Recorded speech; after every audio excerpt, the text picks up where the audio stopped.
Eh ben allez, c'est parti. Salut à toutes, salut à tous. Bienvenue dans ce nouveau podcast de MJP Studio. Aujourd'hui, on est avec Émilie Colomb. Salut Émilie, Hello. comment ça va? Ça va bien. T'aimes bien? Ça va bien, Maxou, et toi? Bah ça va bien. J'aime bien ces émissions où tu sais les mecs se disent bonjour au début alors que ça fait 20 minutes qu'on tchatche entre nous. Mais bonjour Émilie, comment allez-vous Émilie? J'aime beaucoup ce principe. Ah, j'avoue, non, il y a du talent. On est très content de faire ce podcast. On vous en parle depuis, ça fait un moment, depuis 6 mois. Ouais, c'est ça, à peu près. C'est un projet qu'on avait envie de monter ensemble et voilà. Donc je suis hyper content de faire ça. Pour la petite histoire, on devait le faire en direct, en physique, n'est-ce pas, aujourd'hui. Et bon, voilà, quand la vie, l'univers, tu l'appelles comme tu veux, a décidé qu'il fallait pas, et ben du coup, il faut trouver des plans B. Et le plan B, bah, c'est de le faire C'est la visio. grâce à la technologie en visio. Donc C'est l'ère chouette. du Verseau. C'est l'ère du Verseau, exactement.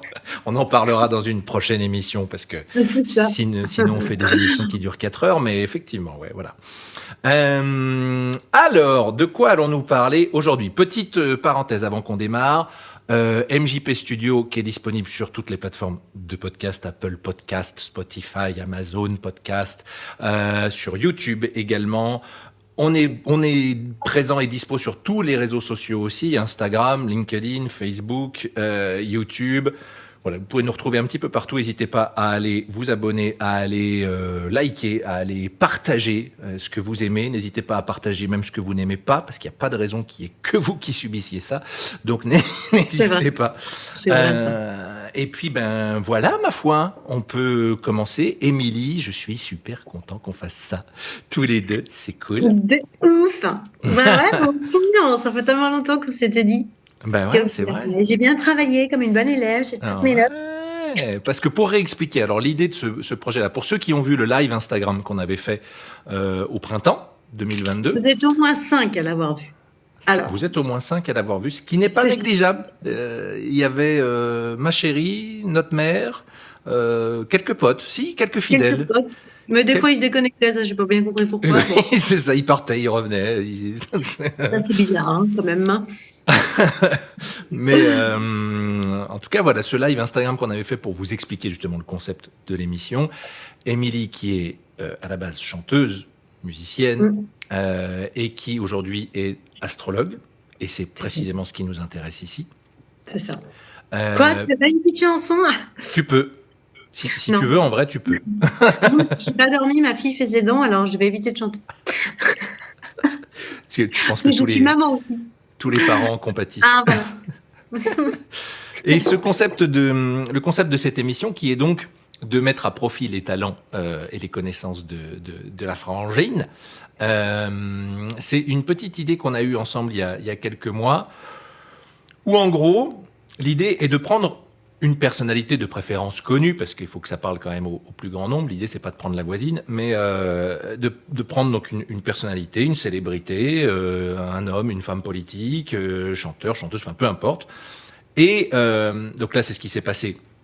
Pour expliquer à ceux qui nous regardent et qui nous écoutent, c'est que j'ai envoyé le thème astral d'une personne, de quelqu'un, à ma frangine, qui du coup, sans information quelconque, sans avoir le nom, sans avoir aucune information type date de naissance, heure de naissance, lieu de naissance ou quoi que ce soit, a dû faire l'analyse du thème natal de la personne. Alors, Émilie, peut-être que du coup, on peut, grosso modo, parce que je vous réoriente, les gens qui nous regardent, je vous réoriente vers le live qu'on a fait du coup sur Instagram ce printemps pour que vous compreniez bien le concept de l'astrologie, de ce que c'est qu'un thème natal et le concept de l'émission.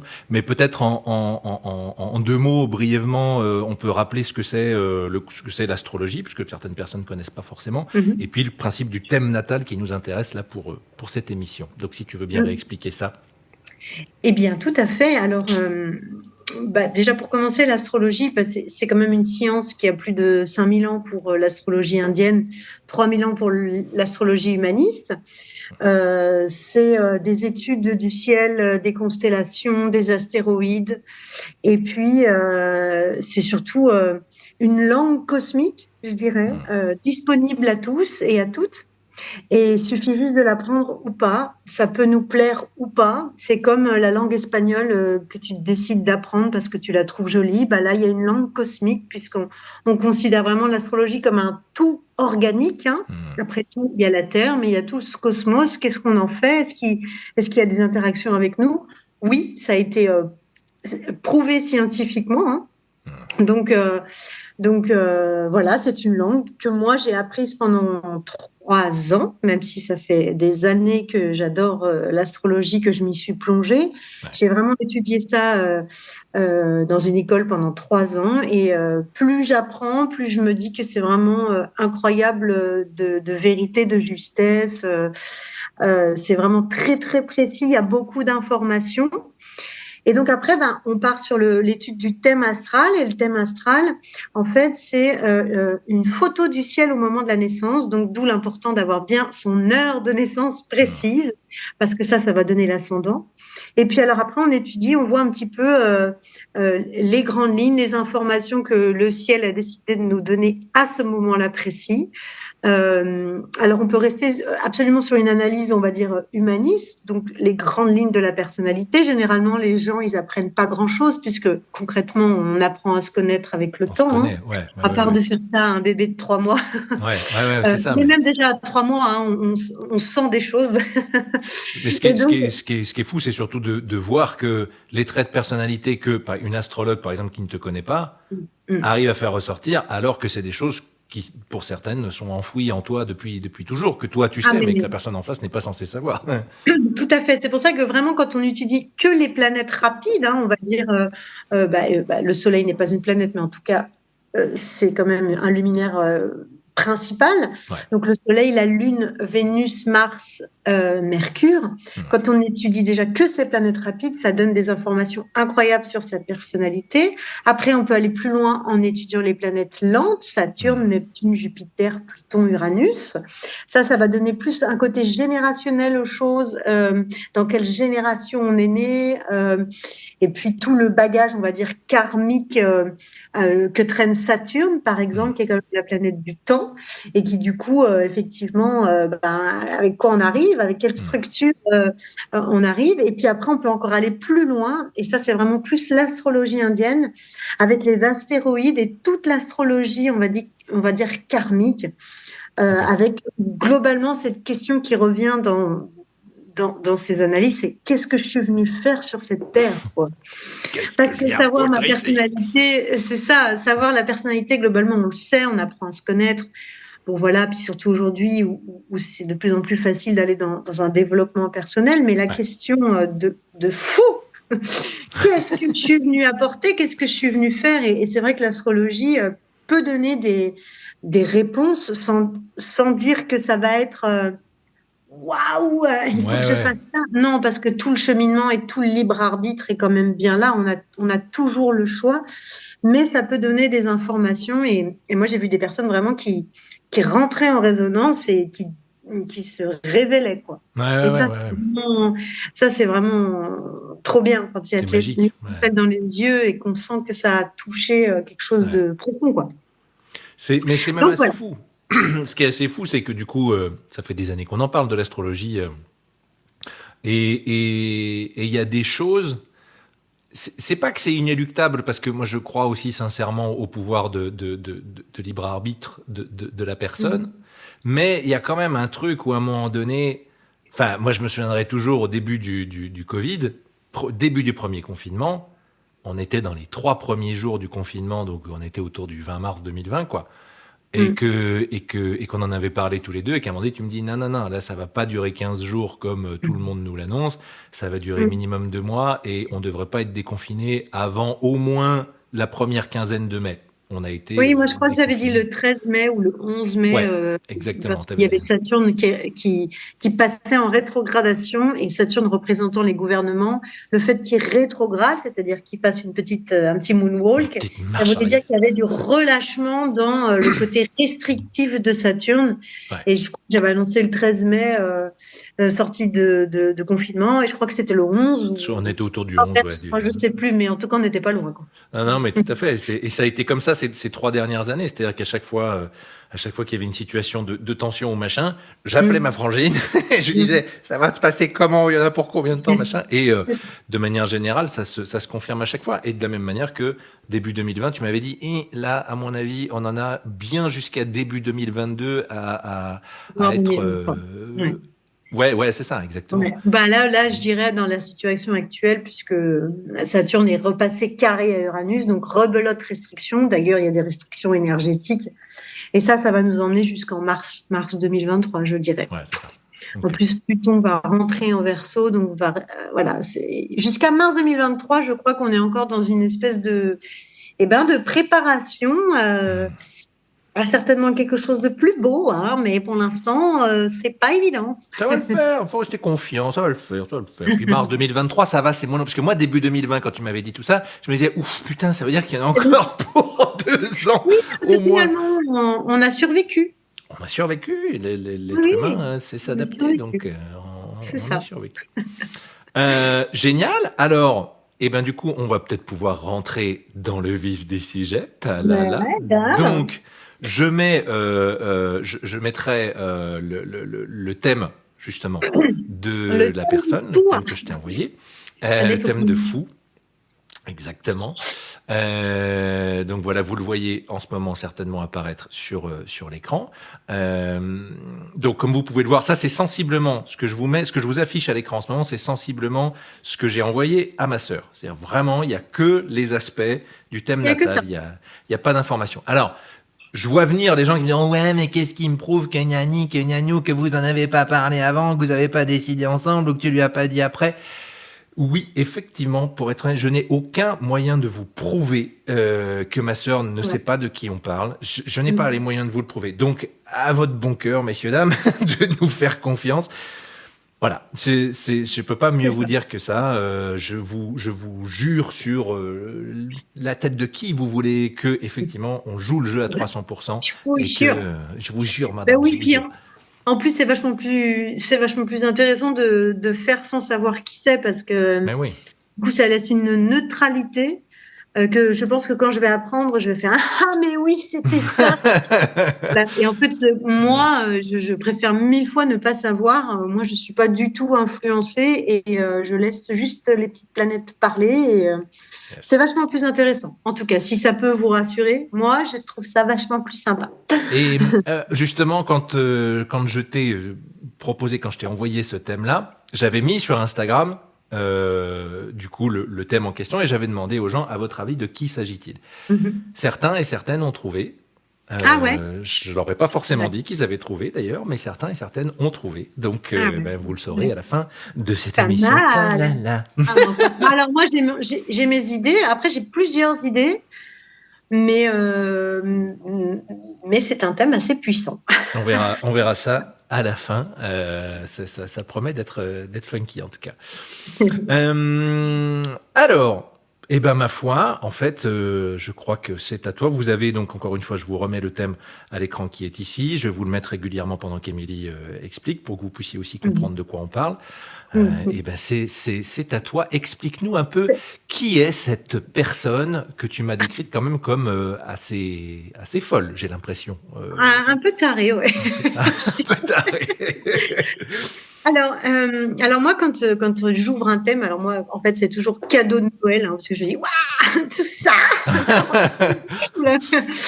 Donc je regarde, effectivement, d'abord le soleil où il est placé et l'ascendant. C'est la première chose que je regarde. Je pense que tout le monde fait ça, même avec soi-même. Donc là, on a un soleil en Balance, ascendant Scorpion. Donc déjà, ascendant Scorpion, on se dit waouh, il y a du charisme, forcément. L'ascendant Scorpion pour décrire en 2 minutes, c'est le signe du mois de novembre, c'est le signe où les feuilles tombent, ils pourrissent dans la terre. Voilà, c'est le signe qui aime aller chercher l'ombre, qui allait vraiment creuser profondément ses forces souterraines, pour parler vulgairement, aller creuser la merde. Faut quand même le dire. C'est ça. D'ailleurs, c'est un signe qui est très relié à l'anus. Voilà, c'est vraiment le signe de l'anus. Donc là, je me dis, on a quand même une personnalité charismatique avec un soleil en Balance.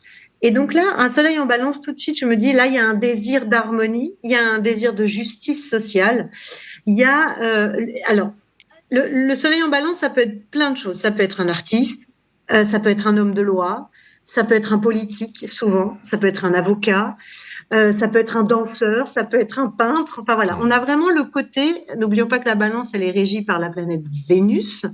Vénus qui est donc la planète de l'amour, de la beauté, du féminin, de l'artistique. Donc là, je me suis dit, alors c'est soit un artiste, soit un homme de justice, de loi, de politique. Alors ensuite, je regarde où est placé ce soleil. Il y a 12 maisons en astrologie reliées aux 12 signes. Et là, je vois un soleil en maison 11. Alors là, globalement, sans aucune hésitation, vu que le thème est puissant, je vais vous expliquer pourquoi. Je me suis dit, là, j'ai forcément affaire à un homme de loi ou à un politique. Ou en tout cas quelqu'un qui touche un grand groupe. La maison 11 étant reliée vraiment au grand groupe, à la nation, c'est la maison du Verseau, donc c'est vraiment toute la toile des réseaux sociaux. Donc là, on a affaire à une personnalité qui potentiellement a le pouvoir de toucher soit une nation, soit un grand groupe. Alors après, un soleil en 11, ça peut faire un footballeur, hein. C'est ce que j'allais dire, un youtubeur, un instagrammeur, un influenceur, ça peut aussi. Ouais. Tout à fait. Mais globalement, ce sont des soleils qui représentent, pour vous donner une idée, Mélenchon a un soleil en maison 11, Macron a un soleil en maison 11. Voilà, ce sont souvent ce genre de personnalités. Donc là, en balance, waouh, je me suis dit, à mon avis, là, on a affaire à un politique. C'est plus que sûr. Mais alors attention, le politique ou l'homme de loi, si je ne me trompe pas, hein, parce que là, il y en a quand même un ascendant scorpion. Donc, je me suis dit, l'ascendant scorpion vient donner la possibilité. L'ascendant scorpion va en fait donner à la personnalité ce désir de brûler, de nettoyer, de se dépouiller karmiquement aussi. Hein. Il y a un gros nettoyage intérieur, on va dire karmique. C'est le détruire pour reconstruire. Donc là, on a affaire à une personnalité qui est forte, qui est puissante de par cet ascendant scorpion. Le soleil en balance vient quand même quelque part amener beaucoup de douceur et voire même un petit peu de médiation. Donc on a affaire à quelqu'un qui pourrait être influençable. N'oublions pas que la balance, c'est quand même ceux qui n'aiment pas le conflit. Donc, quand même une personnalité qui pourrait être influençable, assez vénusienne, mais alors cet ascendant scorpion qui est régi par Mars et Pluton, là on a quand même un dieu de la guerre, on a un dieu des ténèbres, et puis on a cette volonté de se nettoyer karmiquement. Donc là, je me suis dit, ouh, qu'est-ce que cette meuf ou ce bonhomme. N'oublions pas que la balance, elle est reliée principalement à l'Autriche, les pays de l'Est. Donc là, déjà, je me suis dit, alors pas forcément, mais il peut y avoir des origines en tout cas. Hein. Après, moi, en approfondissant le thème, je me suis dit qu'à mon avis, c'était pas un Français, mais à voir à la fin. Mais en tout cas, voilà, avec ce soleil en balance, je me suis dit, bon, alors, je pense qu'on touche quand même. En plus, il a une maison 12 en balance, donc c'est vraiment son karma. On touche au pays de l'Est, à l'Autriche, dans cette partie-là, on va dire, du monde. C'est ce que j'allais te demander. C'est forcément dans la vie présente ou ça peut être dans une vie Alors, ça peut être... Alors, s'il y avait qu'une maison 12 en balance, comme ma fille, par exemple, là, ça peut être vraiment que le karma, que les origines familiales lointaines. Okay. Mais alors là, comme en plus on a un soleil en balance, je me suis dit, à mon avis, c'est par là-bas. Okay. Après, ça ne veut pas dire qu'il n'a pas immigré en France, etc. Mais vu son Mars en Sagittaire, à mon avis, c'est quelqu'un d'étranger. Okay. Donc j'ai hâte de savoir. À mon avis, c'est pas Macron, voilà, parce qu'en plus Macron, je sais qu'il est Sagittaire, donc là, c'est pas ça. C'est sûr, c'est pas ça. Voilà. Ensuite, ce qui m'a bluffé, on va dire, c'est ce groupe de planètes en maison 12. Vous voyez, en fait, sur la carte, on voit 4 planètes vraiment sur le côté ouest de la roue. Et alors, quand on a beaucoup de planètes en maison 12 comme ça, la maison 12 étant quand même la dernière planète du zodiaque, la planète, qu'est-ce que je raconte, la maison, pardon, du zodiaque, la maison de l'occulte, la maison du divin, du sacré, du poisson, du grand tout.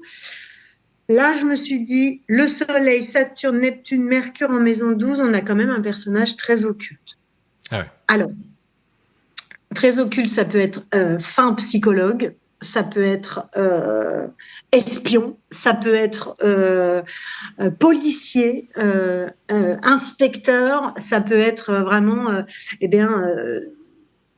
un criminel aussi, hein, complètement. Ouais. Hein, ça pourrait être ce genre de... Souvent, d'ailleurs, les criminels sont très touchés par la maison 12 ou la maison 8.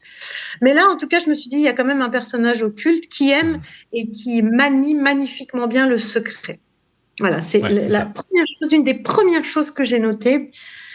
Alors, j'ai hâte de savoir parce que je peux me tromper. Si c'est pas le secret, ça va être le divin, le sacré, le spirituel. Ça peut être un homme de religion, ça peut être un prêtre, un bouddhiste. Je me suis même demandé si c'était pas Bouddha. Et voilà, par exemple, Bouddha pourrait être vraiment touché par la maison 12, le spirituel, le divin, le sacré. Mais avec un ascendant Scorpion, je me suis dit, à mon avis, ça sent quand même un petit peu le côté j'aime le mystère. Je manie parfaitement bien le secret. Je tendrais plus quand même, soit par un criminel, soit vraiment par un espion ou un homme, on va dire un homme politique mais caché. Enfin, en tout cas, il a un pouvoir occulte assez dément. Voilà. Très, très, très, très fort là-dedans. Il manie ça, puis alors il manie ça de vie en vie. Hein. C'est pas sa première vie, on va voir plus tard. Donc, j'ai hâte, n'est-ce pas? On a tous hâte, mais d'ailleurs, j'en profite pour dire un petit mot. N'hésitez pas, si vous êtes par exemple sur YouTube, à mettre dans les commentaires si vous avez deviné en cours d'émission de qui il s'agissait ou pas. Je donnerai la réponse à la fin de l'émission, mais si pendant, en fonction de ce qu'est en train de dire Émilie, vous êtes en train de vous dire ouais, c'est sûr, c'est lui, ou c'est elle, ou c'est machin. C'est elle aussi, hein, ça peut être une femme, parce que n'oublions pas qu'il y a une Vénus qui est importante. Ouais. Mais bon, à voir. Vas-y, je te laisse continuer. Alors, ensuite, moi, je fais mes petits calculs, ça m'aide. Hein. Là, il y a une dominance air, hein, il y a beaucoup de planètes en signe d'air. Et puis, il y a une dominante cardinale. Alors ça veut dire qu'on a affaire à une personnalité très aérienne, très dans la médiation, dans la communication, dans l'échange. Ça peut être aussi une personne assez influençable en première partie de vie, même s'il y a quand même une volonté de s'affirmer, hein, très touché quand même par l'affirmation de soi, cet individu. En tout cas, il y a beaucoup de communication, assez doué pour la communication, l'échange, la médiation, la justice, très touché par la justice. C'est quelqu'un qui va avoir beaucoup besoin de justesse et de justice sociale. Donc, je me suis dit, peut-être là, on a affaire à des racines familiales qui ont peut-être touché ou vécu l'injustice. Surtout avec une maison 12 en Balance, je me suis dit peut-être là, il y a quand même une famille touchée par l'injustice sociale. Donc voilà, il est porté par ça, vraiment porté par elle ou il, l'individu, hein, bien sûr, porté par le fait de retrouver une justice sociale. Et à mon avis, pour toucher un grand nombre de personnes. La dominante cardinale va nous informer que les signes cardinaux sont les signes qui commence la saison, donc le Bélier, le Cancer, la Balance, le Capricorne. Voilà, ce sont les 4 signes qui commencent les saisons. Donc, c'est souvent des signes émetteurs de projets, émetteurs d'idées, avec beaucoup de volonté. Hein. Donc, on peut dire quand même que là, on a un guerrier, malgré tout, ou une guerrière, malgré qu'il y a ce soleil en Balance assez doux, finalement, on a quand même quelqu'un qui va pas se laisser faire. Hein. Surtout avec un ascendant Scorpion, je pense que quand il veut quelque chose, ou quand elle veut quelque chose, il l'obtient et assez rapidement. Ou pas traîner, quoi. Je pense surtout par beaucoup de force de persuasion, parce qu'il a vraiment un Mercure en Balance en maison 12, Mercure qui est donc la planète de la communication, de l'intellectuel, de l'échange et de la communication. Je pense que quand il utilise ce Mercure en maison 12 en Balance, je pense que c'est vraiment quelqu'un qui peut faire, faire basculer son adversaire de son côté, rien qu'avec les mots, la persuasion, le ton de voix, forcément les arguments, puisque Mercure en Balance peut être un merveilleux avocat aussi. Mais en maison 12, je pense qu'il y a un regard très insondable qui peut vraiment une force de persuasion. Qui peut déstabiliser les personnes en face. Donc, par exemple, si on a affaire à un politique, je pense que c'est quelqu'un qui a une force de persuasion très forte. Voilà. Donc ça, c'est aussi quelque chose qui m'a tout de suite mis en alerte. Je me suis dit, là, je sais pas qui c'est, mais je pense vraiment qu'il est fort. T'as une idée ou pas, en vrai? Quand tu regardes le thème comme ça, t'as une petite, sans dire forcément tout de suite à qui tu penses. Non, en vrai de vrai, au tout début, j'ai pensé à Mélenchon. Pourquoi? Parce qu'il y a un Pluton en Lion. Et que le Pluton en Lion, forcément, me donne Pluton étant générationnel, me donne une idée de l'âge de la personne. Donc là, Pluton en Lion, on peut dire que c'est des personnes qui vont aller de 50 à 60 ans. Donc je me suis dit, peut-être c'est Mélenchon. Mais Mélenchon me donne moins cet aspect occulte. Mélenchon est très très lion et là du coup il y a peu de lions, enfin à part ce Pluton. Oui, de la même manière que là il y a Pluton en Lion de telle année à telle année, de la même manière que les gens de ma génération qui ont une trentaine d'années ont un Pluton en Scorpion, si je me trompe pas. Capricorne, je pense. Toi. Pluton, attends, je vais regarder. Tu sais quoi? Je vais regarder tout de suite. T'as pas un Pluton Capricorne, toi? J'ai toujours mon thème. Scorpion. Eh ben, je crois qu'on est dans la même veine. Ah, t'as un Pluton en Scorpion aussi? Plutôt en Scorpion, absolument. Oui, toi, t'as un Saturne en Capricorne. Je comprends. Oui, voilà, c'est ça. Oui, il aurait fait un bond de 30 ans, ce Pluton. D'accord, oui, c'est pour expliquer que c'est vraiment générationnel, effectivement, et que les gens d'une même génération ont un Pluton dans le même signe, en fait. Et que du coup, ça, c'est un élément qui te permet de définir de quelle génération est la personne ou pas. Voilà. Donc, j'ai pensé à Mélenchon, mais en vrai, non. Non, je me suis même demandé si c'était pas un criminel, concrètement avec l'ascendant Scorpion, ça peut. Après, je me suis dit, il y a quand même beaucoup d'intelligence. Après, il y a des criminels très intelligents. C'est ça. Mais quand même. Il y en a des complètement cons, mais il y a... Oui, mais alors là, ce que je me suis dit quand même pour un criminel, c'est que la gouvernante du thème, c'est la planète, on va dire, c'est comme la reine d'Angleterre, avec tout le respect que je lui dois. C'est-à-dire qu'elle ne sert pas à grand-chose, cette gouvernante, cette reine d'Angleterre, mais c'est quand même elle qui a le dernier mot. Oui, au final, oui. Elle ne sert pas à grand-chose, mais c'est elle qui aura le dernier mot. Surtout alors que maintenant, elle ne sert plus à grand-chose. Maintenant, non. Ouais. Alors que la dominante du thème va prendre tout le pouvoir, va faire « Bon Dieu, il faut y aller, c'est là qu'il faut aller On se met tous en route, mais par contre, elle n'aura pas le dernier mot. Elle va s'épuiser au bout d'un moment. Donc là, on a une gouvernante qui est à la fois vénusienne, à la fois mercurienne. Pourquoi? Parce que Mercure est conjoint à l'ascendant et Vénus est conjoint à l'ascendant. Donc, je me suis dit, c'est quand même assez doux. Il y a beaucoup alors, c'est une Vénus en Scorpion, il y a du charisme, il y a du sex appeal. N'oublions pas que c'est la position la plus sexuelle du zodiaque, une Vénus en Scorpion, même si elle est en chute, c'est-à-dire qu'elle est amoindrie par le Scorpion. Elle est quand même charismatique, sexuelle. À mon avis, c'est quelqu'un d'assez beau ou de belle, qui va prendre soin de son corps, surtout avec un Mars en Sagittaire qui va aimer le sport, voire même les arts martiaux. Vénus en Scorpion, ça peut être tout ce qui est art martial, ou en tout cas sport de haut niveau, compétition. Donc là, je me suis dit, à mon avis, c'est quelqu'un d'assez beau qui présente une image charismatique, sombre, mais charismatique. Et à la fois, cette gouvernante mercurienne, je me suis dit quand même, pour un criminel, ça me paraît quand même un peu doux. Donc, on peut affirmer... Pardon, vas-y. Je t'en prie, vas-y. On peut affirmer qu'il ne s'agit pas de Gérard Depardieu, déjà. Je ne pense pas. Après, Gérard Depardieu, jeune, était très bon. Absolument, ça peut, et puis même aujourd'hui, ça peut être le fantasme de quelqu'un, hein, je veux dire, en vrai, Oui, alors après j'ai pensé quand même à un acteur, par exemple les acteurs qui pourraient s'emballer à faire des rôles comme le Joker, ouais, des rôles assez sombres. Alors j'ai pensé, hein, mais j'ai plus les noms des acteurs en tête, mais j'ai pensé à ce genre d'acteur qui aime aller se transformer, qui aime aller voir ouais, les profondeurs, qui peut faire à la fois l'homosexuel, à la fois ouais, le criminel. Voilà, ce genre d'acteur avec une profondeur vraiment ouais, tout à fait. de personnalité. J'ai pensé à un acteur, hein, Soleil en 11, ça peut être l'acteur, surtout avec un Pluton en Lion qui brille et qui est accès au grand public. Hmm. Ça peut être un acteur. En tout cas, il y a forcément une part d'acteur dans cet individu.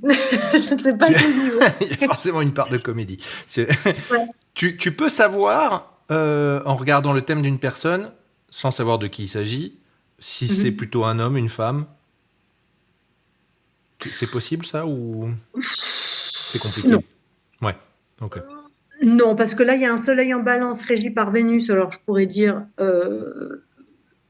une femme. En tout cas, si c'est un homme, il est très touché par la femme ou le féminin ou l'artistique. Hmm. Non, non, je peux pas dire. Non, il y a pas Non, de. Oui, oui, non, il y a des hommes balance non, et enfin voilà. il y a des femmes très yang, très masculines, des hommes très yin. Ouais, Non, c'est ça, tout à non, fait. je peux pas. Je peux à la rigueur savoir si c'est un étranger, mais je peux pas savoir si c'est une femme ou un homme. Ouais, Non. d'accord.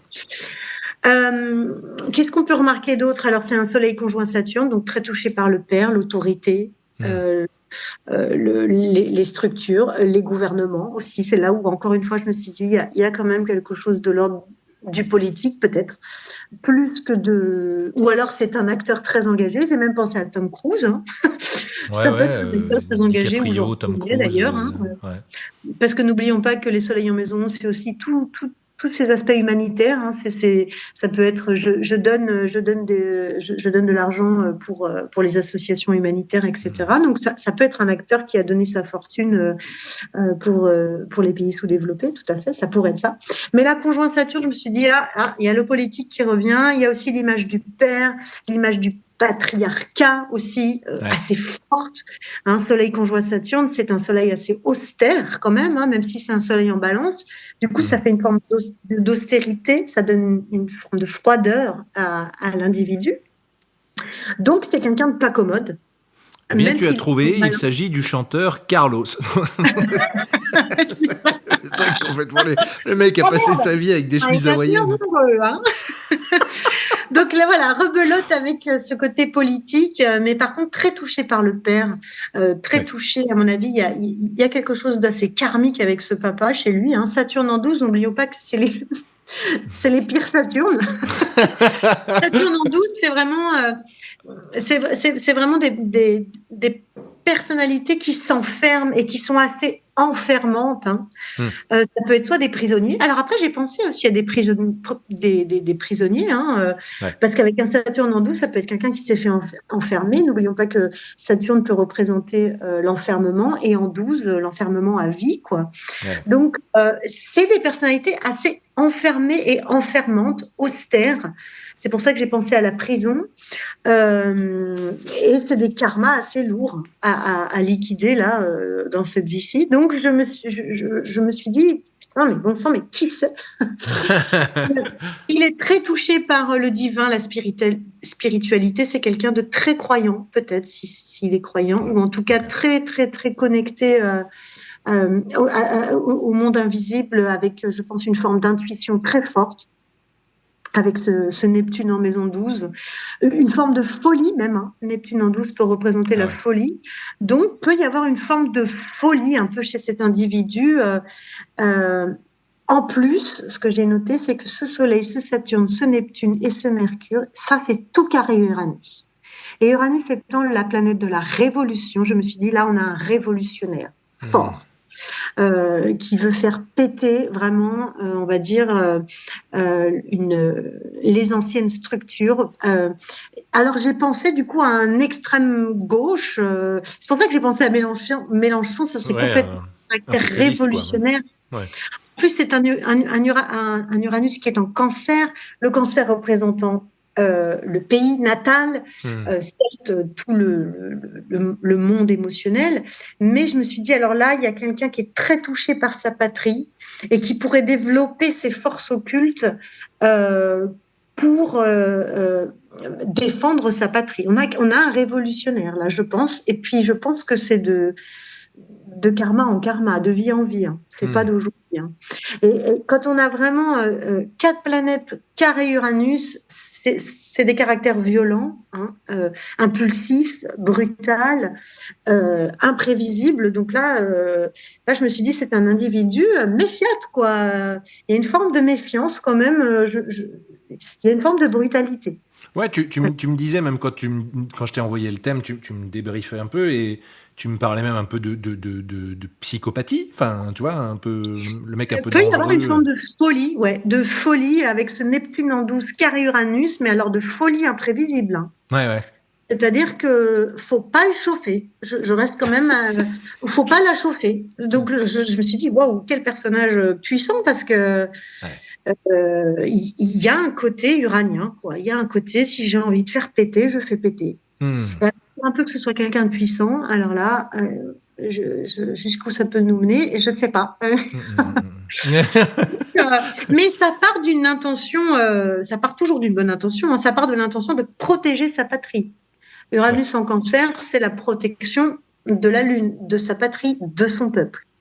Bon, voilà. C'était le leitmotiv d'Hitler, hein, si on y va par là, tu vois. Complètement. En plus, Uranus est en maison 9, donc là, on est dans l'ordre de l'idéal. C'est un idéal de patrie, de nation, de faire la révolution pour son peuple. Là, ça touche vraiment c'est ma mission, quoi.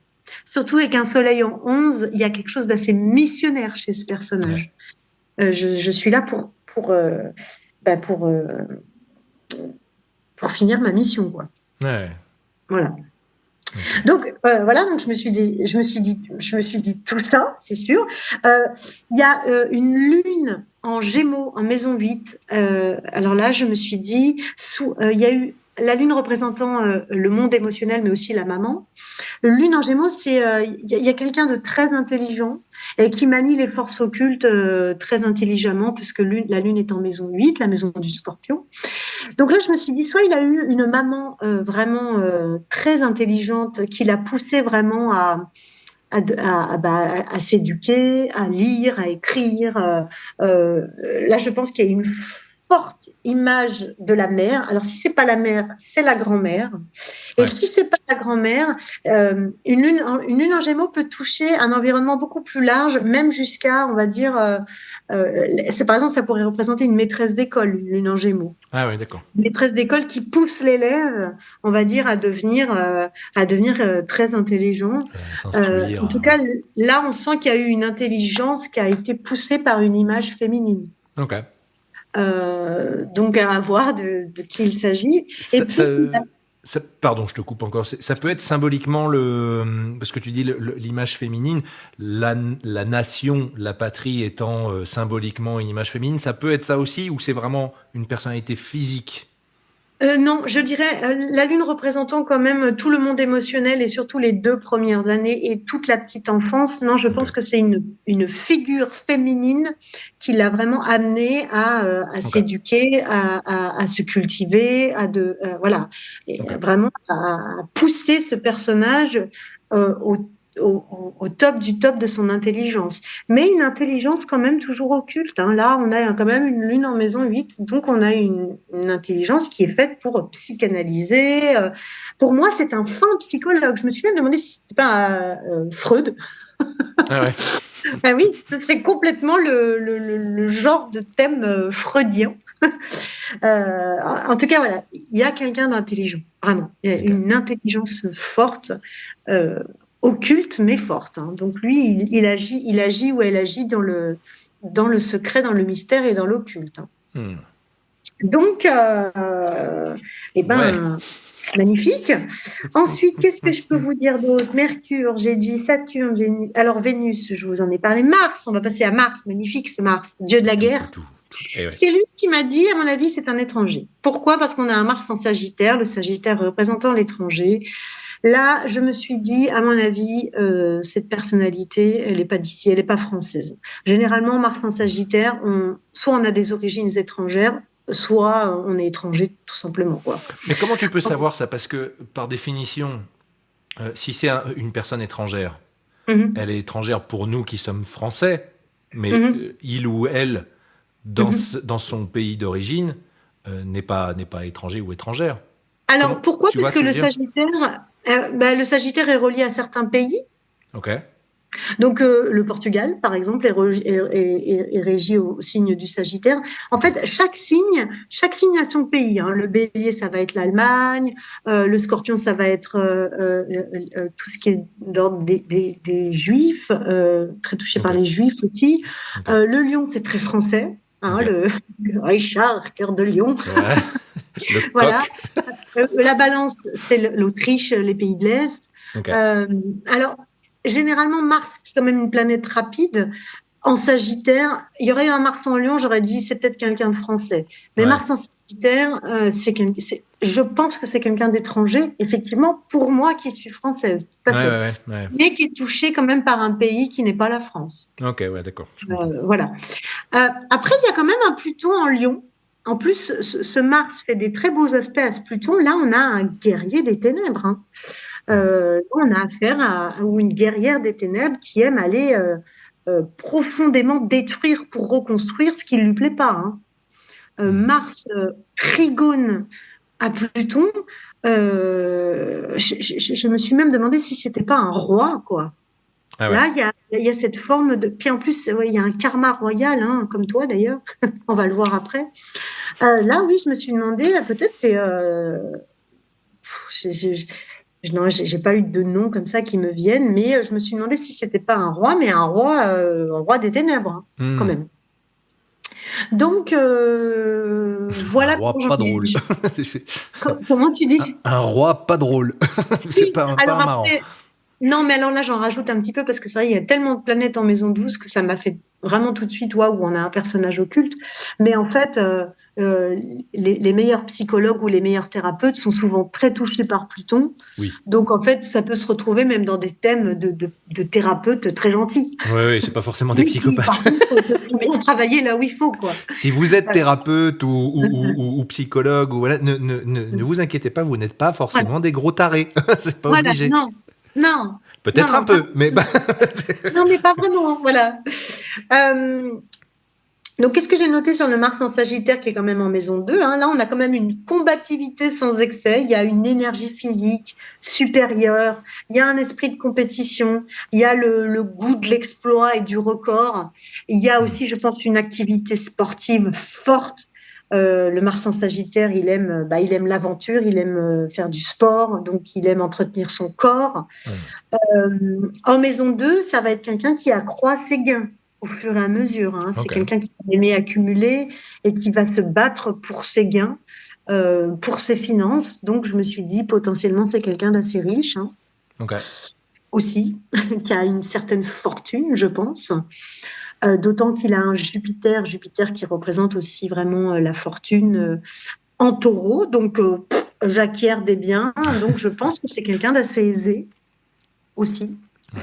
Du coup, je vois moins le criminel, parce que finalement, en prison, tu n'as plus vraiment hein, Oui. hein, Ouais. à part la fortune d'être en prison et d'apprendre à te connaître. Ah ouais, c'est ça. Sinon, voilà. Donc là, je me suis dit, il y a quand même quelqu'un d'assez riche, quand même. Ok. D'autant qu'il a un Jupiter presque conjoint à la Lune. Je pense que c'est quelqu'un qui a fait fortune. Voilà. J'essaye de Qu'est-ce que- rester le plus neutre possible parce que si je Ouais. commence à avoir des mimiques, je suis sûr qu'il y a des gens qui vont me dire ouais mais tu vois là je suis sûr qu'elle a su comme un saint parce qu'il a souri à ce Non, moment-là et du coup, donc en vrai, j'essaye de c'est rester super. neutre mais voilà. En vrai, c'est super dur. Il y a tellement de gens sur Terre. Franchement, il y a tellement de personnalités en plus fortes qui nous entourent. Non, c'est impossible. C'est impossible de savoir qui c'est. Ouais, ouais, Franchement, d'accord. même avec, à part si j'étais tombée sur ce thème, parce que des fois je vais regarder, mais encore faut-il que je m'en souvienne. Même Macron, je sais juste qu'il est Sagittaire, mais en vrai, je me rappelle même plus de son Ouais, thème. ouais, ouais, tout à fait.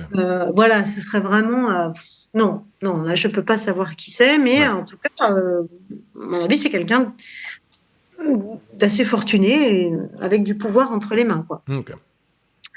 Donc, on va continuer avec ce Pluton. Après, je passe un petit peu plus sur l'aspect karmique des choses. Donc, Pluton au zénith, comme ça. Au zénith, pourquoi? Parce qu'il est conjoint milieu du ciel. Donc, vous voyez, c'est le rond avec le MC.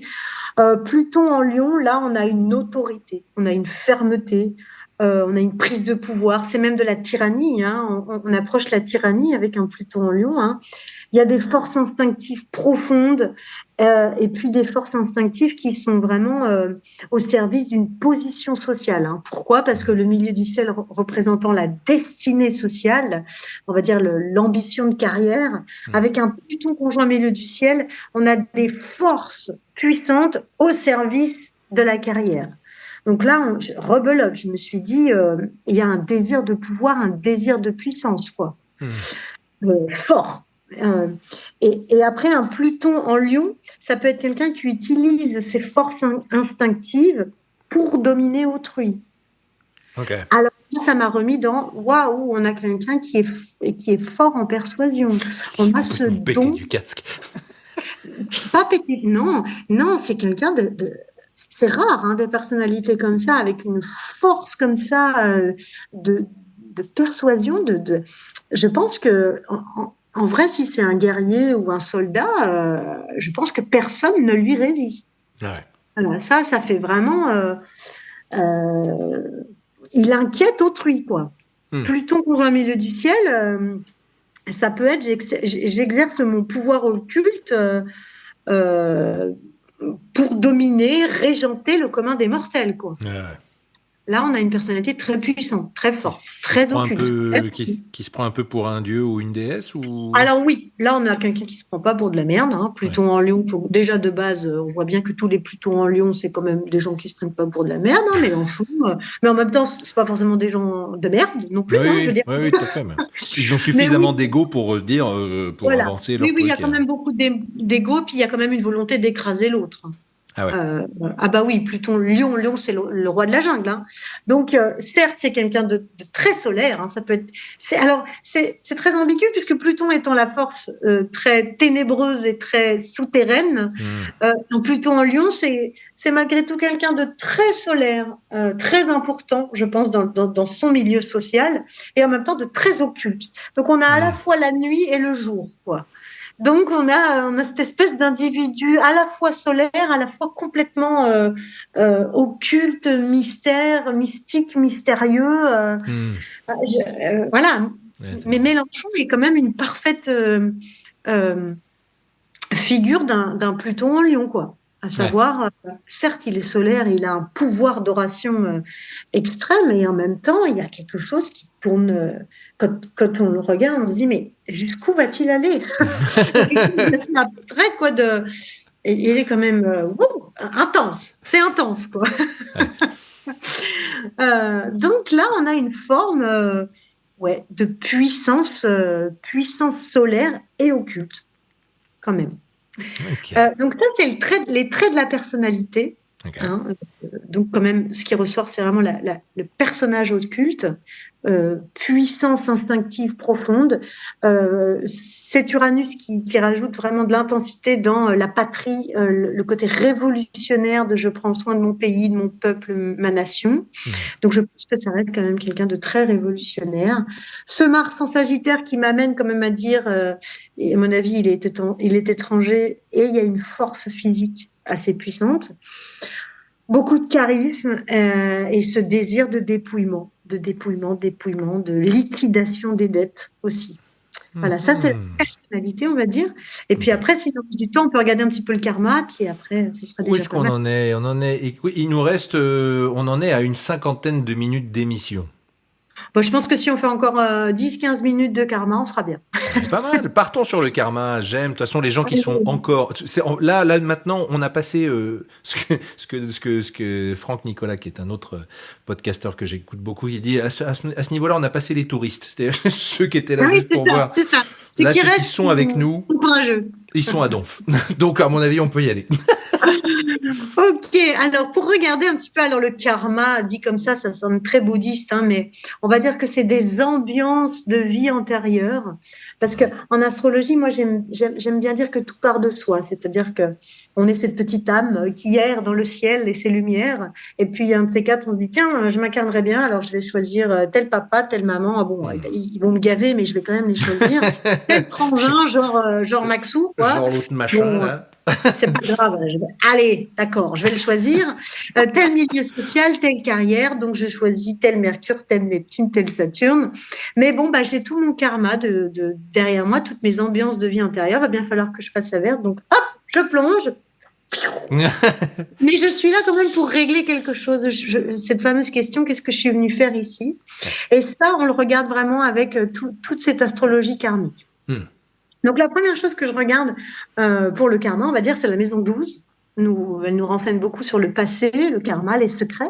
Donc, cet individu-là, cette personnalité a une maison 12 en balance, je vous l'ai dit tout à l'heure, hein, en plus très, très, très présente. Maison 12 en balance, l'Autriche, les pays de l'Est. Donc, pour moi, ça reste quand même une couleur de pays de l'Est. Il peut y avoir eu des vies antérieures de vie artistique et puis une vie antérieure marquée par une période de déséquilibre social assez fort. C'est-à-dire qu'il arrive avec un bagage karmique déjà il faut réajuster l'équilibre social de base. Puisqu'il arrive avec ce déséquilibre-là. Donc lui, il s'incarne pour faire rééquilibrer sa justice sociale, voilà, de son pays. Du coup, je me dis, si c'est l'Autriche et les pays de l'Est, effectivement, il y a eu beaucoup de dictateurs. Hein. Donc forcément, ça va être une personnalité qui va vouloir venir réajuster ce déséquilibre. Est-ce qu'il va y arriver? Ça, c'est encore un autre problème. Mais en tout cas, il est là pour ça, à la base. Ça peut aller, quand tu dis pays de l'Est, ça peut aller jusqu'aux pays asiatiques? Ça peut. Oui et non. On va dire que la Chine ne sera pas tout à fait marquée par la balance. Donc, moi, je m'arrêterai quand même à la Russie. Ouais. Donc, Autriche, Slovénie, etc. Hein, Croatie. Jusqu'à la Russie. Voilà. Les Balkans, etc. Ukraine, hein, voilà. Donc, un karma déjà un peu imprégné de, moi, je veux rééquilibrer, quoi. Donc, j'y arriverai. Ensuite, le maître de 12, on va dire, c'est-à-dire la planète qui régit la maison 12, c'est Vénus, puisque la balance, c'est Vénus, et la Vénus est en 1. Donc là, on a une attitude dominatrice. Hein. Il arrive, il se pointe sur Terre avec une attitude dominatrice, puisque la maison 1 est la maison de « je m'affirme », je crie, hein, c'est le premier cri du bébé. Hein. Donc une attitude dominatrice, autoritaire, agressive ou guerrière. Ah, direct, je pense que c'est quand même quelqu'un qui a la guerre en lui, hein, quand même, ou en elle d'ailleurs. Du coup, dans cette vie-ci, qu'est-ce qu'il est venu chercher? Il est venu chercher un besoin d'affirmer, un besoin de s'imposer et on va dire, de se conduire en leader et en chef. Donc là, je me suis dit, rebelote, je pense que c'est quand même un chef d'État. Après, voilà, forcément, hein, le karma aussi réajuste un petit peu, me dit, alors, tout à l'heure, j'ai pensé à un politique, bon, bah là, on touche le chef d'État, quoi. Là, c'est pas Véran. On va pas en parler? Oui, on n'est pas sur cette génération-là, Gabriel Attal et compagnie. Non, c'est ça. Non, là, on a quelqu'un qui se pose en chef. Alors après, j'ai pensé quand même à... j'ai eu quand même ma petite idée, la chancelière allemande. Hein. Angela Merkel? Ouais. Complètement, ça pourrait être ça. Alors forcément, je la connais pas beaucoup. Je sais pas si c'est un personnage occulte, mais je pense. Voilà, on reste dans les pays de l'Est et qui se positionne en chef. En plus, très touché par Vénus. Oui, ça pourrait. Pour avoir une idée, voilà. Mais à mon avis, avec ce Pluton en Lion là, je pense que c'est encore le niveau au-dessus. C'est-à-dire que c'est quand même encore la puissance mondiale au-dessus. Bien que l'Allemagne reste quand même une des puissances mondiales fortes, je pense que là quand même, il y a quelque chose de plus fort, de plus large. Voilà. Mais bon, je peux être dans le juste, je ne sais pas. Ensuite, qu'est-ce que je regarde Qu'est-ce que je regarde avant de passer au nœud lunaire? Je regarde la Lilith. La La Lilith, Lilith. Les la Lilith. Lilith, vous voyez, c'est cette espèce de petit croissant de lune avec une croix et un point qui est juste à côté de Pluton, là-haut, au zénith. Ouais. Et alors, la Lilith, elle, c'est la face cachée de la Lune. Elle va nous renseigner sur, on va dire, un passé, mais un passé qui n'a pas été... euh, c'est des erreurs du passé non... Comment dire? J'ai perdu le mot. Euh, bref, c'était Non des erreurs, résolu. on fait Non, autre chose, non. on est mort, C'est vrai. et on reviendra pour gérer ça dans une autre vie. Voilà, Ouais. qui n'ont pas été résolues. Ça y est, C'est ça. Ok. compliqué, hein. Moi, j'ai un Mercure rétrograde, voilà. Alors là, il y a une Lilith assez forte. La Lilith, elle, dans la mythologie grecque, elle a été condamnée, elle a été carrément radiée des dieux et des déesses, condamnée à manger chacun de ses enfants à chaque fois qu'elle accouche, hein. Donc, on va dire que dans un thème, qu'est-ce qu'elle fait? Elle volatilise les pouvoirs. Ok. Tant qu'elle n'a pas été reconnue, elle volatilise les pouvoirs du signe et de la maison dans laquelle elle est. Ok. Et là, on a quand même, encore une fois, une Lilith très forte en Lion, en maison 10. Alors là, il y a une difficulté pour moi à gérer l'ego et la réussite sociale. C'est-à-dire que je pense que c'est quelqu'un de puissant et qui, en même temps, a dû mettre longtemps à arriver à ce poste-là. Parce que je pense qu'il s'est fait manger un petit peu par sa Lilith et qu'il a vraiment eu des difficultés à gérer son ego et voire même à devenir quelqu'un d'important. Donc je pense que c'est pas quelqu'un qui a été connu tout de suite, ou en tout cas qui a accédé à cette position sociale-là tout de suite. Ok. Voilà. Puisque je me dis qu'il a entre 50 et 60 ans. Hein. Donc je pense qu'il a commencé plutôt balance, hein. Communication commerciale, médiateur, voilà. Alors toujours un peu avec cet aspect occulte, hein, donc psychothérapie, psychologue, psychanalyste. Après tout à l'heure j'ai dit vraiment, ça m'a fait penser à Alias, l'espion là, cette femme là, comment elle s'appelle? L'actrice. Oui, Jennifer Garner, je crois. Voilà. C'est ça, Jennifer Garner. Voilà, ça m'a fait un petit peu penser à ça. Hein, donc, mais je pense qu'il n'a pas atteint cette puissance-là tout de suite. Une élite en Lion, elle a sa résolution vers 40-50 ans. Je pense qu'il a eu accès à ce pouvoir entre 40 et 50 ans, puisque le Lion, c'est dans ces âges-là. Mais en tout cas, là, on a quand même un destin hors norme, hein, hors norme, avec une Lilith en Lion. Et il y a beaucoup d'ego, de narcissique. Voilà, moi. Et pour régler le moi, ben, faut passer par des étapes peut-être pas très confortables. Genre, Donc là, un Zelensky qui, avant d'être politique, était ouais, acteur. tout à fait, j'ai pas pensé à lui, qui était comédien. Oui, ça pourrait. Oui, ça pourrait, mais je sais pas pourquoi, je pense quand même qu'il y a une force supérieure à ça. D'accord. Ouais. Spirituel, tu veux dire, ou quand tu dis force supérieure, c'est-à-dire une force sociale plus forte encore que Ah ouais, d'accord. que le président ukrainien. Okay. Ouais. Même parce que là, on en parle beaucoup, mais en vrai, tout le monde s'en fout avant. Tout le monde s'en foutait de ce président. Hein. Là, on en parle beaucoup d'un coup, mais je pense que c'est quelqu'un vraiment qui a accédé à la gloire assez tardivement, parce qu'en première partie de vie, ça pouvait faire quelqu'un qui n'avait pas confiance en lui, même qui avait des capacités guerrières de force de persuasion déjà de base. Je pense qu'il a mis du temps à acquérir vraiment le plein pouvoir de son ego, quoi.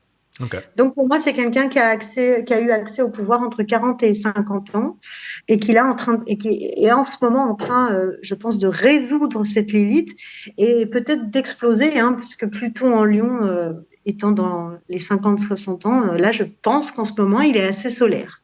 On le voit beaucoup. Ouais. Ah ouais, d'accord. Oui, tout à fait. Ensuite, je regarde le Chéron. Chéron, c'est la blessure du terme. C'est aussi la clé.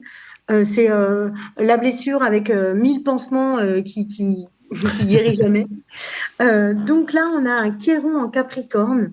Un Chéron en Capricorne en maison 3, il y a une recherche d'estime d'autrui. C'est-à-dire, c'est un individu qui estime que chacun doit trouver sa propre voie, soit sa propre quête. Voilà. Donc, il y a on va dire une blessure de reconnaissance sociale assez forte. Et en fait, toute sa vie, il va mettre en fait un point d'honneur à ce que chacun soit responsable de son destin. Ok. Voilà, ça va être une de ces, on va dire, de ces valeurs primordiales. Chacun est maître de son destin, et je pense que c'est quelqu'un qui déploiera ses forces pour être complètement maître de son destin. Ouais. Voilà. Chiron en Capricorne, c'est aussi des très bons communicants. Hein, il y a une petite peur de perdre sa liberté intellectuelle avec un Chiron en maison 3. Mais voilà, il y a ce besoin que chacun soit maître de son destin, et ça commence par soi. Ok. Donc il y a une force mentale de dingue. De dingue, complètement. Ouais, force de persuasion de fou, de liberté intellectuelle aussi. Hein. Ouais. Alors, juste Chiron en Capricorne, ça peut faire des maladies de peau, des rhumatismes, arthrite aussi, sur un plan plus médical. Voilà. Ok. Ça, c'est toujours intéressant dans les thèmes individuels. Des fois, ça plaît aux gens. Hein. Ensuite, je regarde la part de fortune. Part de fortune, on va dire que c'est les cadeaux, le cadeau des astres. Ils se sont dit, bon, alors, ok, on vous donne tout ça, on vous donne votre karma, on vous donne des traits de personnalité qui sont pas forcément faciles à gérer, mais on vous donne un petit cadeau, c'est la part de fortune. Alors lui ou elle a une part de fortune en Gémeaux, en maison 8. Alors là, rebelote, hein, l'intellectuel sera de mise, la communication, tout ce qui est le monde de psychologie, occulte, encore une fois, profonde, profondeur. Là, il y a une vraie force. Là, on lui a donné la satisfaction, le potentiel intellectuel pour aller vraiment sonder le profond du profond. Ah, c'est pour ça que j'ai pensé à Freud, hein, en vrai. Hein. Oui. Avec une part de fortune en maison 8, il y a aussi ce besoin de retrouver, on va dire, une dimension spirituelle en faisant don de sa force intérieure. Ok. Voilà, ce qui veut dire que s'il met à profit ce don d'intuition profond, cette force intérieure profonde, il touchera à quelque chose d'assez spirituel, à une espèce de sacré. Je pense que c'est un magnifique thérapeute. Voilà. Pour faire un peu plus court, c'est l'emblème des thérapeutes, c'est-à-dire de mettre sa force profonde au service d'autrui, pour les élever, et donc voilà, s'alléger un petit peu et se connecter à cette divinité qui nous entoure. Ouais, c'est marrant. Okay. Et puis, pour juste terminer, on va finir avec les nœuds lunaires. Les nœuds lunaires sont en fait, c'est des points fictifs, hein, dans le ciel. Ça représente, il y a le nœud lunaire sud qui va représenter le karma, encore, qui va nous donner des informations sur le karma, et le nœud lunaire nord qui nous dit un petit peu qu'est-ce qu'elle est venue faire sur Terre, cette petite âme. Alors là, Maxime, tu connais bien, hein, il y a un nœud sud en Lion. Donc là, pour moi, il y a un karma royal. Je pense que c'est un individu qui porte en lui des vies et des vies de roi, de karma royal derrière lui. Il y avait forcément une position sociale déjà dans des vies intérieures importantes, très égocentrée. Hein. Le lion reste quand même assez égocentré. C'est moi. Pas du tout. Pas de quoi vous voulez dire. De quoi je parle. Bordel de Dieu. Bien sûr que non. Oui, voilà, là, il y a vraiment le karma royal. Après, c'est en maison 9. Alors ça me renseigne que je pense que ça reste un étranger, malgré tout. Mais la maison 9 peut aussi m'informer qu'il y a eu des vies antérieures, voire même un petit peu sectaires. C'est-à-dire... ça peut être des gens qui sont rentrés dans des sectes, qui ont eu une idéologie forte, poussée même à l'extrême. C'est toutes les sectes, hein, les gourous. Voilà, la maison 9 peut représenter vraiment la grosse connaissance, la pensée commune. Donc là, il arrive avec une connaissance du monde de vie antérieure qu'il a appris, hein, forte. Voilà, très forte. Un chef religieux, genre ou... Ça pourrait être un chef religieux, tout à fait. Ouais. En tout cas, il arrive avec une ambiance karmique, on va dire, de connaissance du monde. C'est quelqu'un de cultivé, c'est quelqu'un d'intelligent de base. Voilà. Ouais. Il se trimballe ça. Et en fait, qu'est-ce qu'il a à venir faire ici? Il a à venir à repartager cette connaissance. Pourquoi? Parce qu'il va en Verseau, en maison 3. Le Verseau étant le signe qui partage la richesse. C'est pas comme le lion qui garde tout pour lui. Je suis le roi, Richard, cœur de lion. Encore que Richard, cœur de lion, c'est pas le pire. Voilà. Moi, c'est à moi, c'est ma fortune. Moi, j'acquiers de la fortune. Non, lui, le Verseau, justement, il a besoin de liquider la fortune pour repartager avec justice et justesse la fortune. Le Verseau est celui qui va créer des communautés, qui va se rassembler, qui va aider les pays sous-développés. Voilà. Donc lui, qu'est-ce qu'il est venu? Il est venu, on va dire, il est venu, en tout cas, il essaye, je pense, malgré lui, de se mettre en mode missionnaire. Je repartage la fortune. Okay. Voilà. Après, ça reste en maison 3, donc c'est quand même, je viens partager mes connaissances. J'ai beaucoup de connaissances et je viens les partager. Alors, attention, parce qu'un honneur en maison 3, mal utilisé, ça peut vraiment faire des flèches empoisonnées. Ah ouais. C'est-à-dire que là, il y a une force puissante, verbale, communicative, qui peut faire très, très mal. Donc, en fait, si c'est utilisé en mode je fais pas le bien, je fais le mal, ça peut être des flèches empoisonnées rien qu'avec le mot. Donc là, rebelote, je me suis dit, c'est quelqu'un qui, je pense, a une force de persuasion verbale puissante. Mais en tout cas, ce qu'il est venu faire, c'est essayer tout du moins de repartager ses connaissances au plus grand nombre. Qu'est-ce que j'ai noté d'important D'ailleurs, c'est marrant. Servir l'humanité grâce à son aptitude à manier les puissances d'argent aussi. Mais cette puissance d'argent va être utile à l'humanité. Je pense que profondément, c'est quelqu'un qui se dit « je vais faire le bien pour l'humanité ». Ouais, d'accord. Voilà. Je pense vraiment qu'il est dans ce délire-là. Est-ce qu'il y arrive? Je ne sais pas. Parce qu'avec une position forte, si tu veux, c'est un messager, c'est un éveilleur de conscience, malgré tout. Ouais. C'est quelqu'un qui éveille les consciences de par sa personnalité assez mystérieuse et occulte. Mais c'est marrant parce que tu vois, on disait justement, effectivement, pour avoir un nœud sud, nœud nord comme celui-là, c'est-à-dire qui vient du lion et qui va vers le Verseau. C'est vrai que moi, on en parlait il n'y a pas si longtemps, j'ai toujours eu cette sensation pour ma part que dès que j'essaye d'accumuler de la richesse, notamment matérielle, ça marche pas. Il y a un truc à un moment donné où je vais être obligé de revendre, ou je vais parce qu'à un moment donné je vais en avoir besoin. Et par contre, dès que je donne aux autres, que ce soit de la richesse matérielle, que ce soit de la richesse intellectuelle, de la richesse spirituelle, là par contre je reçois à mort. Oui, exactement. C'est exactement ce chemin de vie-là. C'est-à-dire, imaginons, c'est quelqu'un de fortuné qui a accumulé beaucoup de richesses. Il y a forcément à un moment donné, de toute façon, il va falloir qu'il repartage. Ouais.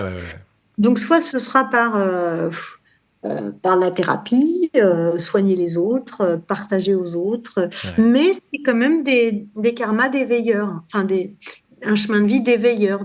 J'ai noté, vocation de messager. Il y a un message à faire passer. Voilà. Comme il arrive avec des karmas et des vies intérieures, avec une forte connaissance du monde, il ne peut pas le garder pour lui dans cette vie-là. Il va falloir qu'il partage. Voilà. Voilà. Après, c'est toujours compliqué. Forcément, quand j'ai la personne en face de moi, oui. On rebondit. Mais c'est clair. Donc, voilà, quand il n'y a pas la personne, voilà, ça reste quand même impossible. Écoute, est-ce que globalement, tu as fait le tour? Ouais, j'ai fait le tour. On a fait le tour. Bon. Oui, j'ai fait le tour. Je check quand même. J'ai fait le tour. Ouais. On a affaire à quelqu'un de puissant. Alors, j'ai hâte de savoir qui c'est. Si c'est pas Angela Merkel. Je crois que je vais pouvoir donner la réponse. Alors, encore une fois, n'hésitez pas à, vous qui nous regardez, qui nous écoutez, n'hésitez pas à partager ce podcast si évidemment il vous a plu. Partagez-le même s'il vous a pas plu, c'est pas grave. Likez, suivez-nous respectivement sur les réseaux sociaux, Instagram, Facebook. T'es sur quoi toi? Instagram, Facebook? Instagram, Facebook. Facebook, très bien. Pas TikTok, non, j'ai pas ça. Les deux principaux. Voilà. Donc effectivement, Émilie Colomb et moi Maxime Patton, n'est-ce pas? Parce que je me la Yeah. pète. Parce que j'ai un dessus dans Lyon, je me la pète grave. Ah, grave, t'as ce karma-là. Oui, mais alors lui, quand même, je veux pas être vulgaire, mais il te nique un peu la gueule, hein, parce que il a quand même un nœud sud conjoint Pluton, Maxou. Ah, Et ça ça, va. je pense qu'il y a du sang sur les mains quand même, hein, Ah mais qui ouais. date pas de cette vie-là. Oui, oui, bah oui, un nœud sud karma Pluton. Conjoint Pluton, il y a un karma ténébreux. Ah oui, Ok. voire criminel. Hein. Ça date pas d'aujourd'hui. Hein. Alors, je l'envie pas particulièrement là-dessus. Je vais pas Voilà. te mentir, c'est pas, ça me va. Si c'est juste, garde seulement, mon pote. Donc, du coup, qu'est-ce que j'ai avec toutes ces conneries? Qu'est-ce que j'ai? Oui, donc les Alors, réseaux mais sociaux. c'est qui? Ah, ah, ah. N'hésitez pas à nous suivre sur les réseaux sociaux. N'hésitez pas également à partager la vidéo YouTube, puisqu'il y a une vidéo YouTube. Voilà. Passons maintenant. Il fait. J'en peux plus, moi, je suis comme une gosse, là. Roulement de tambour. À ton avis, tiens, non, avant de donner la réponse, à ton avis à toi, avec tout ce que tu viens de nous dire là, tu penses qu'il s'agit de qui? Mais ça peut être tellement de gens. Parce que, encore une fois, forcément, là, je me dis, un Pluton au zénith, c'est forcément quelqu'un de très, très, très, très, très important. Mais en fait, il y a eu, encore une fois, des criminels hyper importants qui ont fait changer le cours des choses parce que ils ont collaboré avec la police et du coup, ça a été les premiers à mettre en route les profilers. Enfin, donc en fait, il y a des criminels. Moi, j'ai vu des thèmes astro de criminels très importants pour justement l'humanité, quoi. Enfin, comprendre un petit peu ce deuxième visage de l'humain. Est-ce que tu penses Donc, qu'il est toujours en vie ou pas? Parce que ça peut être quelqu'un ça peut être quelqu'un de mort. d'avant. Oui, oui, oui. Je pense qu'il est toujours en vie, oui, parce qu'il est quand même pas si vieux, je pense quand même. Après, il n'y a pas spécialement de mort violente là. Hein. En plus, c'est assez bien inspecté. Son Mars est assez bien inspecté. Pas spécialement de mort violente jeune. Non, oui, je dirais qu'il est encore en vie. Ouais. Ok. Voilà, mais je pense que ça reste quelqu'un d'important. Alors, bah, non, mais j'ai pensé à plein de gens en vrai. Hein. Allez, Bon, après, le premier qui te vient. Mais vas-y, ouais, tu disais, bon, après. voilà, c'est pour ça que j'ai pensé à l'Allemagne. Il y a quand même ce côté pays de l'Est, mais bon, je peux carrément me planter, hein, mais c'est quand même fou que l'astrologie me manque le jour où je suis en fusion avec vous. Allez, non, je le donne. Non. Allez, Je mets vas-y. fin au mystère. Ouais. Il s'agit, et c'est du coup pas du tout rassurant, de Vladimir Poutine. Tin, tin, tin, tin. On Alors, va tous mourir. ouais, j'ai pensé à Poutine, mais Poutine, je connais pas trop son histoire en vrai de vrai. Moi, je sais juste qu'en ce moment, on en parle tellement que Ouais, bon, bah, voilà, il est forcément dans ma vie. Mais je connais fatalement. pas son histoire en fait, donc je sais pas du tout. Je sais que c'est quelqu'un avec une force effectivement verbale assez forte. Ah bah ouais, ouais, Dans il les en a interviews, des déstabilisé plus choses. d'un. Ouais, ouais, Il est même un peu vulgaire. Hein. ouais. Mais alors de là, avoir 4 planètes en maison 12, alors là, oui, je me dis que c'est un personnage occulte, hein, ce Ouais, Poutine. Là, je me dis, je pense qu'il y a des facultés occultes fortes. ouais, Ouais, ouais, ouais. Là, il y a ouais. quelqu'un d'intelligent. Alors, je ne sais pas si c'est pas rassurant. Hein, non, mais j'essaie de dédiaboliser un petit peu parce qu'il y a quand même un thème d'une certaine forme d'intelligence. Hein. Je Oui. pense que euh, c'est pas quelqu'un de con, quoi. Voilà. C'est quelqu'un Non. peut-être d'impulsif, Hmm. mais ça reste quelqu'un qui, de toute façon, tirera les ficelles en sa faveur, certes avec une certaine forme de manipulation, avec ses 4 planètes en 12, hein, mais qui restera quand même, je pense, dans une forme d'intelligence. Enfin, je l'espère. Mais Ouais. c'est hyper intéressant parce que du coup, je t'écoutais là, puis la première fois que je t'ai envoyé le thème, effectivement, que tu as commencé à me faire le débrief, j'ai dit, oh putain, c'est un truc de ouf. Mais c'est vrai que Poutine est clairement réputé pour ça. Il a une force de persuasion et il a une force Et ça, on se souvient tous de l'épisode avec Sarkozy, où Sarkozy débarque en conférence de presse. Tu te souviens pas de ça? Tu te souviens pas de cet épisode-là? Non, mais j'en avais entendu parler, ouais. Je vous demande de bien vouloir excuser mon retard, qui est dû à la longueur du dialogue que je viens d'avoir avec M. Poutine. Qu'est-ce que vous préférez, que je réponde aux questions? Alors, y a-t-il des questions? Allez-y. Oui, allez. En fait, Poutine l'a littéralement mis en PLS. Enfin, tu vois, vraiment, il l'a écrasé, quoi, en lui disant réfléchis bien, mon pote, tu vas commencer par me parler sur un autre ton, parce que Sarkozy, 1m52, les bras levés, était arrivé avec son ego. Ouais. Et Poutine lui avait dit tu vas commencer par baisser d'un ton, parce que regarde-moi bien, toi, ton pays, il est comme ça, le mien, il est comme ça. Ouais. Donc, si tu fais ce que je te dis, je fais de toi un mec surpuissant. Si tu m'écoutes pas, ça va chier. Oui, alors ça, c'est... Ouais, ça c'est très représentatif du Pluton en Lion au Zénith, comme ça, c'est ferme ta gueule, moi je suis tout puissant, parce que effectivement, alors là, effectivement, il y a tout qui prend forme, parce que quand on a un pays comme la Russie, on se la pète, quoi. C'est-à-dire que c'est quand même un grand pays, donc tu peux te la péter, tu peux utiliser un Pluton en Lion à bon escient, enfin, ou pas d'ailleurs, mais en tout cas, oui, tu peux te la péter. Donc là, je comprends mieux la position sociale importante du bonhomme, quoi. Ouais, et que d'ailleurs tout le monde pensait que Sarkozy était bourré quand il était arrivé à la conférence de presse juste après. Tout le monde pensait qu'il était bourré et qu'en gros il avait arrosé à la vodka avec Poutine, alors que pas du tout. Sarkozy ne boit absolument pas d'alcool. Il n'a jamais bu une goutte d'alcool, Sarkozy. Et en fait, c'est juste que Poutine l'avait tellement déstabilisé qu'il est arrivé complètement groggy, quoi. Tu sais, limite. Ouais.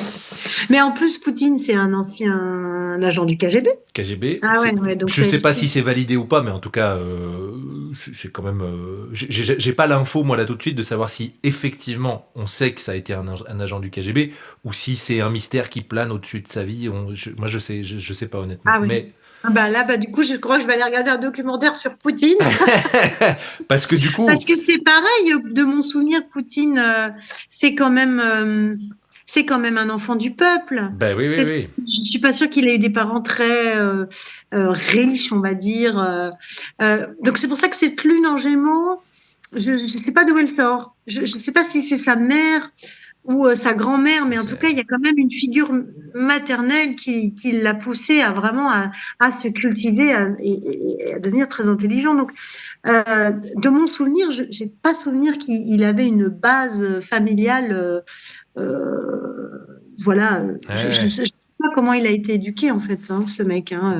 Poutine quelle éducation il a reçue, quoi. Il est né dans les années 50, je me souviens plus exactement son année de naissance, je l'ai plus sous le nez là, mais il est né dans les années 50, donc en plus il est né dans une période d'après-guerre, URSS et compagnie, enfin les trucs, donc effectivement avec certainement une volonté de révolution de son pays qui a dû être forte.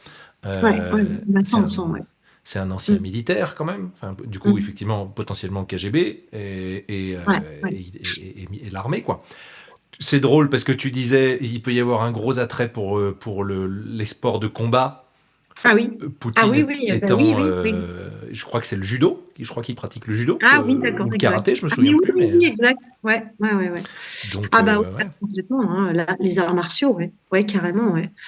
Ouais, là, on a un sportif, puis on a un sportif qui prend soin de lui, puis qui veut être beau, hein. Parce que Vénus en Scorpion, Mars en Sagittaire, c'est du muscle, hein. Enfin, surtout Mars en Sagittaire, c'est je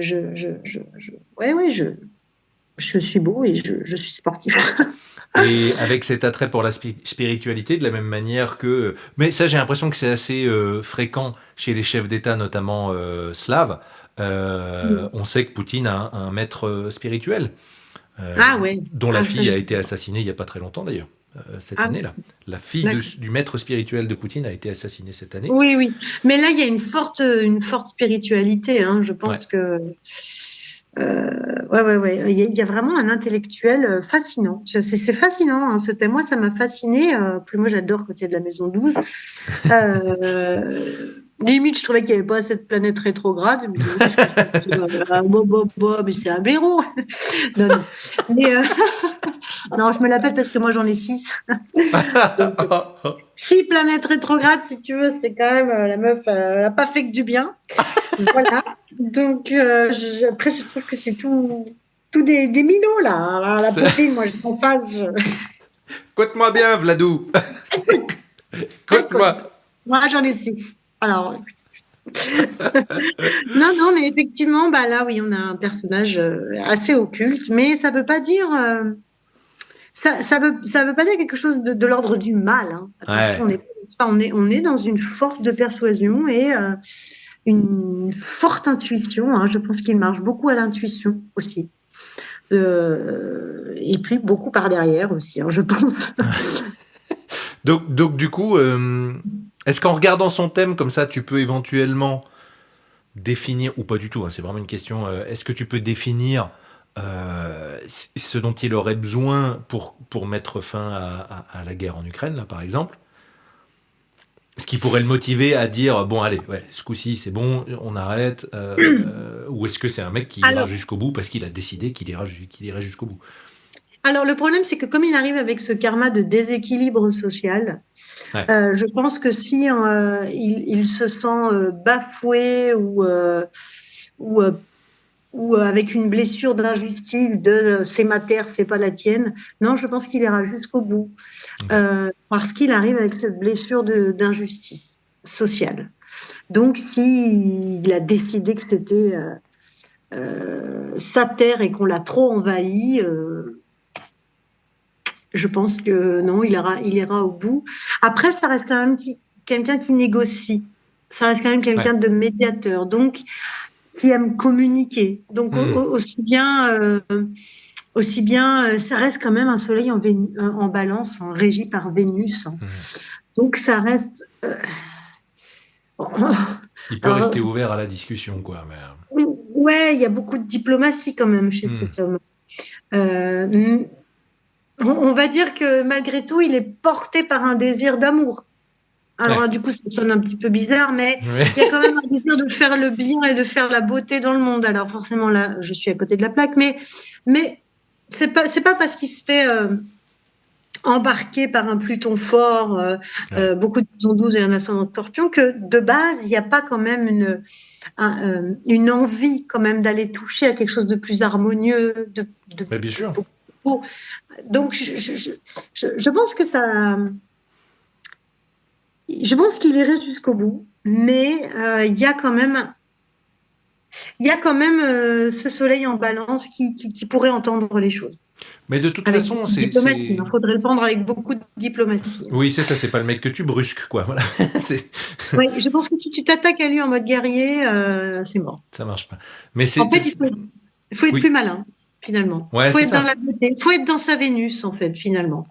Ça le ramènera à lui, ça le ramènera à son soleil en balance. Plus on va être dans cette douceur, plus ça l'amènera, en fait, à faire redescendre ce Pluton-là, beaucoup trop fort, et donc à rentrer dans de la diplomatie et donc dans un échange. Ouais, d'accord. Je pense qu'il faudrait être très vénusien avec cet homme.